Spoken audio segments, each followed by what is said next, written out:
More funding for housing today with a list of approved projects for the Northwest. Good evening and thank you for joining us. A national group which funds Indigenous housing projects has announced its list of approved projects for the Northwest, valued at nearly $29 million. The money comes from a fund included in the 2022 federal budget. Justin Hardy was at the announcement here in Thunder Bay and joins us live in studio. Justin? Thanks, Haley. Federal Indigenous Services Minister Patty Hajdu and the head of National Indigenous Collaborative Housing Incorporated were both in the city to provide details of these major projects. Two of them are in Kenora, and there's also one in Thunder Bay involving 134 new smart home units. This news conference was held for what was described as a historic funding announcement. Federal Minister of Indigenous Services Patty Hajdu provided details of the projects involved. The Reverend Tommy Beardy Memorial Family Treatment Center, who will receive $10 million for constructing 134 smart homes here in Thunder Bay.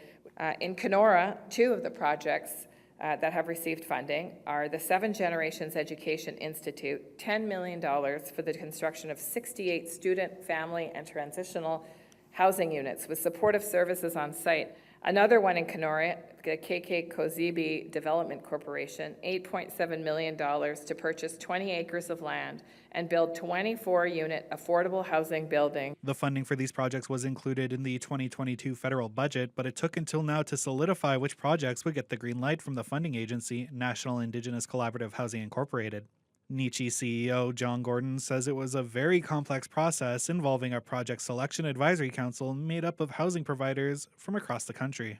Those individuals come up with criteria, and that criteria was need, community support,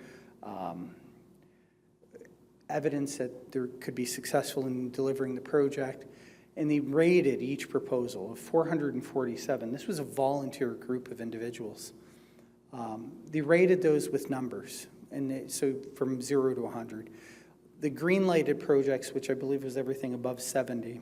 Hajdu says the most exciting part of this funding is the transition of power by having an Indigenous-led entity be the one distributing the funding instead of the government. You know, this is, as I mentioned in my remarks, a very colonial government with a very colonial system. And over the last 9 years, we've been really working to figure out how we restore power and control to Indigenous peoples where it rightfully belongs in matters that are deeply connected to family, to home, to nation, to culture, to identity. Two other projects in Timmins and North Bay have already been approved by Nietzsche. Justin Hardy, TBT News.